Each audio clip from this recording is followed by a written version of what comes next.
Yellow Team Côte d'Ivoire. Donc, je suis Yaya Kone, cofondateur de Coliba Africa. On est spécialisé dans la collecte et le recyclage des déchets plastiques, donc via une appli mobile.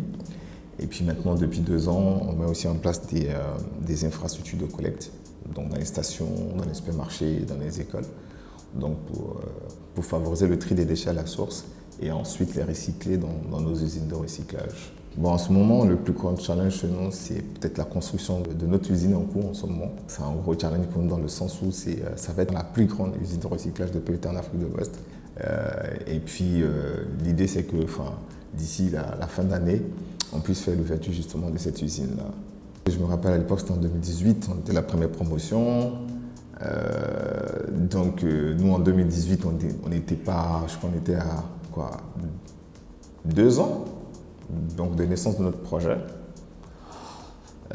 Donc du coup, on avait besoin justement d'être accéléré, on va dire. Et donc du coup, je pense que le projet MTN a été pour nous un tremplin d'apprendre beaucoup de choses, surtout dans le domaine de la gestion des entreprises, la maîtrise des risques, l'équilibre des coûts et tout ça. Donc ça, c'est des choses que MTN nous a apportées concrètement. Et puis aussi, je pense que la deuxième chose, c'est surtout le fait de mettre en place un partenariat entre MTN Business et les startups qui ont participé à l'époque à cette édition-là.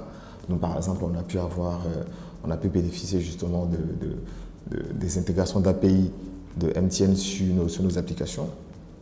Et puis, je dirais que grâce à MTN, quand même, Côte d'Ivoire, Yellow Startup, on a pu intégrer en fait l'accélérateur de la GSMA.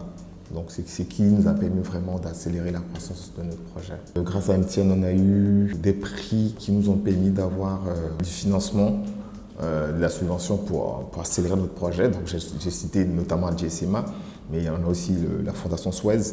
Donc, on a été lauréat de la Fondation Suez en 2018. Donc, voilà, c'est des prix prestigieux qui nous ont permis en tout cas d'accélérer en fait la croissance du projet donc, à l'époque. Quand tu as une solution, on ne fait pas confiance. Donc je pense que ça, c'est nos craintes. Il faut que nos dirigeants s'approprient nos solutions. Quand on est un start-upper dans la tête, il faut être un tueur dans le bon sens, quoi. Genre, j'ai des objectifs à atteindre, je fais tout pour les atteindre. Je mets des indicateurs en place pour atteindre ces objectifs. Pour moi, c'est ça. Et ce que je vais dire aux entrepreneurs qui vont venir sur ce programme-là, avant de venir à Yellow Startup, il faut se convaincre soi-même avant de venir. Parce que si tu n'es pas convaincu par soi-même, tu ne vas pas convaincre ne serait-ce que ta famille ou des personnes sur ton projet. Et en plus aussi, je pense que Yellow Startup, pour moi, c'est l'un des plus grands programmes. C'est l'un des meilleurs programmes, en tout cas, d'incubation, d'accélération des startups. Donc, ceux qui ont des bons projets, je les encourage à venir. Et puis en plus, il y a de l'argent à gagner. Merci à Yellow Startup pour ce programme. Je pense que c'est un programme qui mérite d'être connu et d'être mis à jour, je pense aussi. Mais ça a permis en tout cas des startups en Côte d'Ivoire de pouvoir connaître la croissance et l'accélération. Et en tout cas, merci à Yellow Startup pour cette initiative. Et on espère que ça va perdurer dans le temps et on va avoir de success stories via ce projet.